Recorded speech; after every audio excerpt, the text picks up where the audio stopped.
नांदेड जिल्ह्यातील नायगाव तालुक्यामध्ये दिनांक 28 ऑगस्ट रोजी झालेल्या ढगफुटी सदृश पावसामुळे होत्याच नव्हतं झालं। हजारो हेक्टरवरील शेती पाण्याखाली गेली, अनेकांच्या घरामध्ये पाणी शिरलं आणि कोट्यवधींचं नुकसान झालं।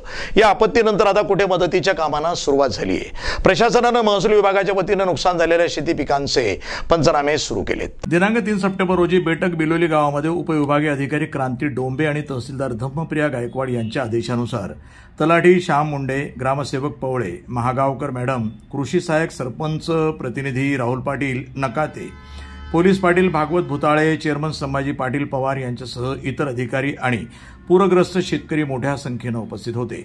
यावेळी तलाठी आणि कृषी सहाय्यकांनी थेट बांधावर जाऊन प्रत्येक शेतकऱ्यांच्या शेती पिकांची पाहणी केली आणि नुकसानीचे पंचनामे केले।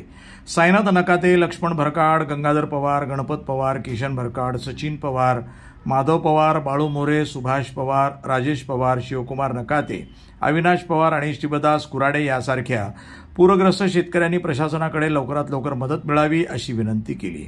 या पंचनाम्यांमुळे शेतकऱ्यांमध्ये आशेचा किरण निर्माण झाला असून त्यांना आता शासनाच्या मदतीची प्रतीक्षा आहे। व्यंकटी मारुती भरकाड, बेटक बिलोली, मी शेतकरी आहे।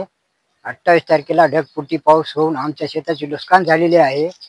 तरी उडीद, मूग, कापूस, सोयाबीन ह्या सर्व कृषी खात्याने आमच्या शेतीची नुकसानीची थोडी भरपाई लवकरात लवकर मान्य करावी ही विनंती।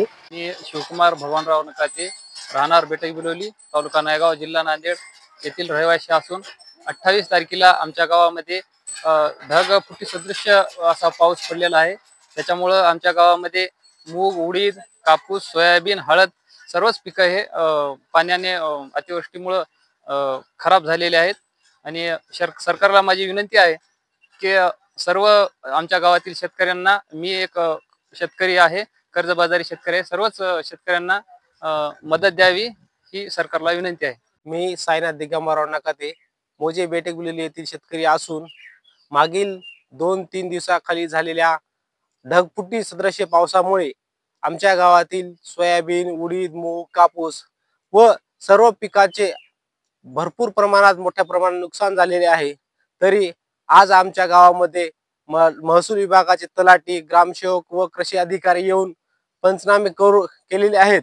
तरी मला प्रशासनाला एक विनंती करायची आहे की या झालेल्या नुकसानीचे होईल तेवढ्या लवकरात लवकर पंचनामे करून शेतकऱ्याला भरीव मदत करावी आणि अनुदानाचा लाभ प्रत्येक शेतकऱ्याला कसा होईल याचा प्रयत्न करावा, एवढी मी प्रशासनाला विनंती माझ्यातर्फे करतो। प्रतिनिधी हनुमंत चंदनकर, NTV न्यूज मराठी, नांदेड।